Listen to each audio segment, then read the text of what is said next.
check? And also, what does this timeline look like to you in terms of when 95 can be reopened in this part? So I'll let PennDOT take the lead in terms of the specific timeline hacks that need to be met in order to get this safely restored. What I can tell is that they are already working in an innovative and very focused way to find the quickest, safe way to make sure that that this is restored and to minimize impacts during that period. To the first part of your question, yes, every resource that is needed will be made available. Of course, it has to qualify, but there's no question in my mind that that PennDOT will see to that. There's two tracks for that. There's what's called quick release funding, which we can turn around very quickly when there's a specific request for upfront funding, and then there's reimbursements that we provide for the costs that are incurred here. And again, there's no question in my mind that all of the resources that PennDOT needs federally will be available. We've already made clear that they're available ever since the governor's disaster declaration made it possible. Right here. Secretary, today economists warning that this closure could push up the prices of goods. What's the level of urgency in getting this rebuilt? Well, this is what a lot of people don't always see behind those inflation numbers is the importance of our supply chains. Part of what goes into the cost of everything that we pay for at the store is the cost of shipping. And if a route is disrupted, or if it's longer, or if trucks have to wait, that finds its way into the cost of goods. It's one of the reasons why I appreciate the work that's going on here at the state level with good local and federal coordination, not only to make sure that things are 100% fixed here as quickly as possible, but to pay attention to what happens between now and then. From the very first hours when I was speaking to Mayor Kenney on Sunday, he and his team were already focused on how to make sure that people and goods that had to be absorbed by the rest of the city could be moved as efficiently as possible. They're continuing to do that good work, and I know that that's going to make a difference. At the end of the day, there's no substitute for I-95 being up and running in full working condition, and that's the goal that everybody's moving toward here. What's your level of concern that it does actually push up the prices of goods? Well, look, it's one of many, many factors that can affect the cost of shipping, but here on the East Coast, there's no question that the effect will be upward pressure until it can be completely resolved. Does your office or the White House have any preliminary numbers on the economic impact so far? I haven't seen an economist's estimate of that, but what we know is that 160,000 vehicles a day on average pass over this section of highway.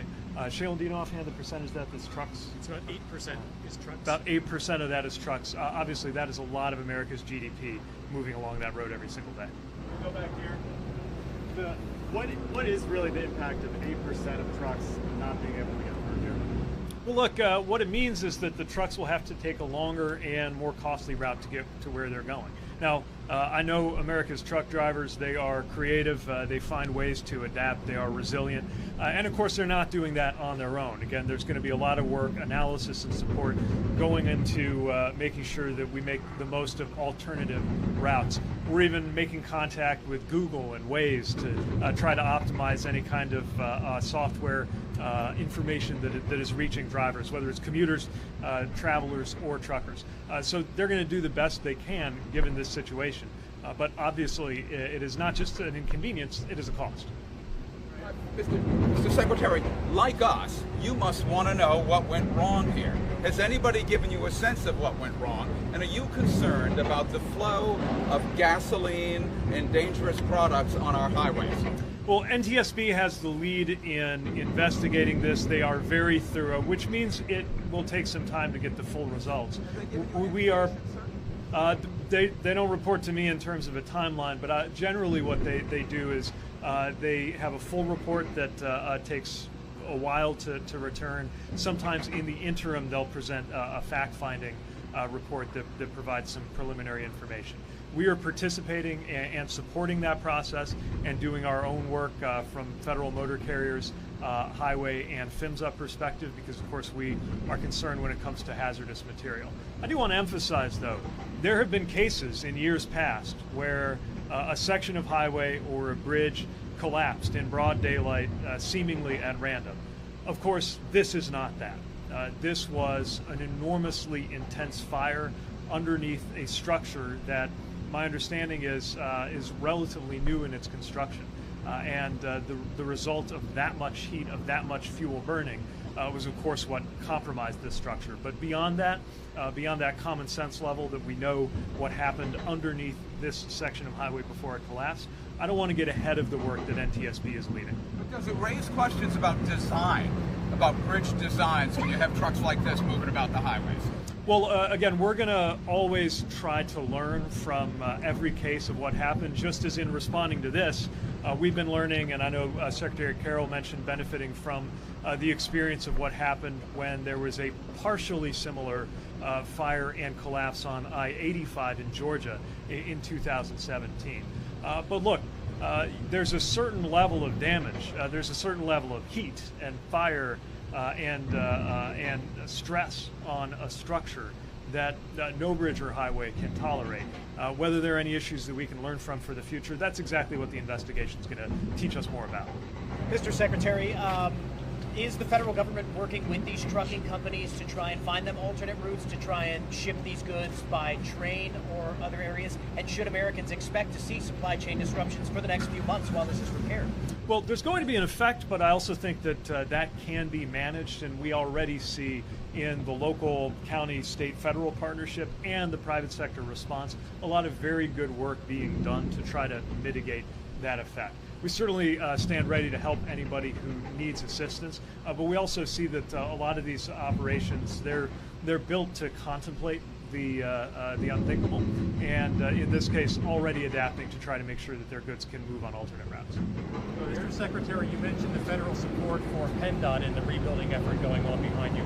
Is there similar support the federal government can give to SEPTA for the additional capacity that it has to add because of this?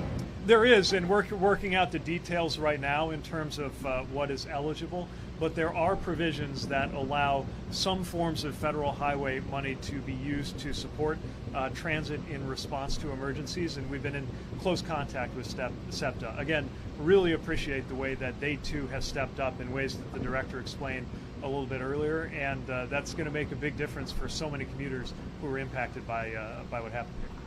Mr. Secretary, you're here very quickly in only 2 days. Why did it take you so long to get to that rail accident in East Palestine, Ohio? You mean East Palestine, Ohio? When I went, I decided to break from the precedent, the norm that generally transportation secretaries don't go to active response sites. But part of what I found was important, especially when you saw all of the politicization and misinformation that the people of East Palestine had to deal with, is that we're just in a new world in terms of the importance of presence to help make sure everybody understands what is happening, the coordination that's happening, the teamwork that's happening.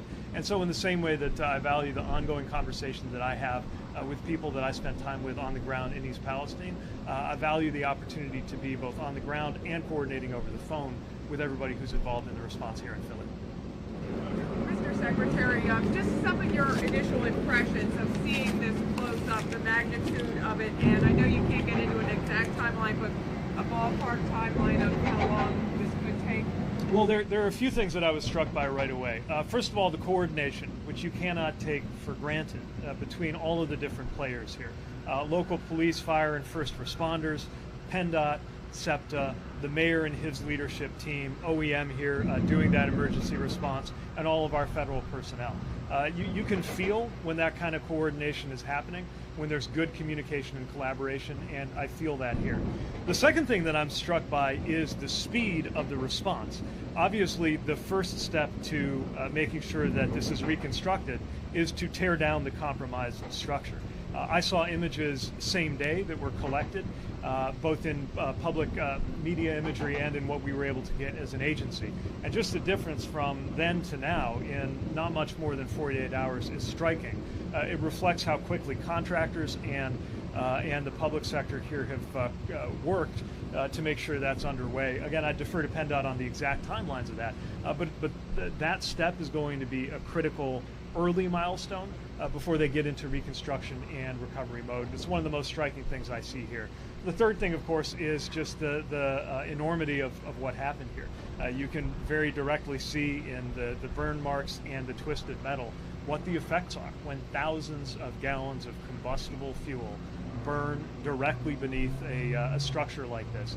And in addition to, of course, our hearts being with the family of the individual whose life was lost, also a truly remarkable thing that there was not more injury and loss of life in this incident. Hi, can I go back to the cause of this incident?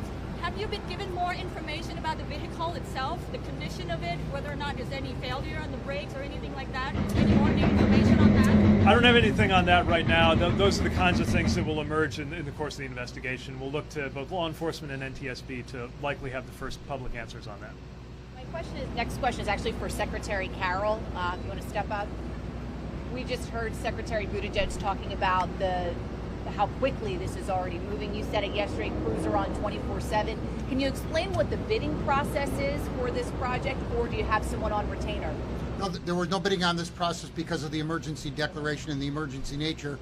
We were fortunate insofar as there was a contractor already on site doing a different project on the interstate, and so the availability of that equipment that was exactly aligned with the need that we had here made it an obvious choice for PennDOT to join that contractor, employ that contractor, and advance the demolition in a speedy way possible in the interest of all of our traveling public. What is the name of the contractor? Abonzinio. Are you going to offer? Did you say that you're going to offer up a plan tomorrow on the rebuild? As I said yesterday, we were focused on the demolition, and as busy as we are here with the demolition, we are equally busy in Harrisburg and in King of Prussia relative to the replacement plan, which we're going to be prepared to announce to all of you tomorrow. Will there be any incentives in the plan for an early completion? We're already working 24/7, sir. Mr. Secretary, I wanted to ask you a question about some safety features that are on trucks. I know not all of them are mandatory, things like automated braking and anything. I don't know if we know what was on those trucks, but is the federal government looking to mandate some of these for some of these that are carrying hazardous materials, some of that, they're carrying hundreds of gallons of gasoline around like this truck. Should some of those features be mandated? Is that something you're looking into? Yeah, we've got standards both in terms of the vehicle safety and in terms of the tank integrity on vehicles like this. Again, part of why the independent NTSB's work is so important is that often that can inform future policy decisions. Let me also just say that while our nation has been rightly paying a lot of attention to aviation safety and to railroad safety in recent months, one thing that it has been harder to get people focused on has been roadway safety, an issue that claims 40,000 U.S. lives a year. And I think this is an important reminder of just how vital and just how big an issue roadway safety is, whether we're talking about commercial vehicles, whether we're talking about hazmat, or whether we're talking about ordinary passenger traffic. All right, we got a last question right here. So you talked about wanting to do this quickly, but obviously securely being the priority. Is there any help for some of the local businesses or people that live along the smaller roads that are going to be affected for this that can come from the federal government or even state or local government? So our authorities mostly have to do with making the state DOT whole for the work that they're doing on a reimbursement basis. But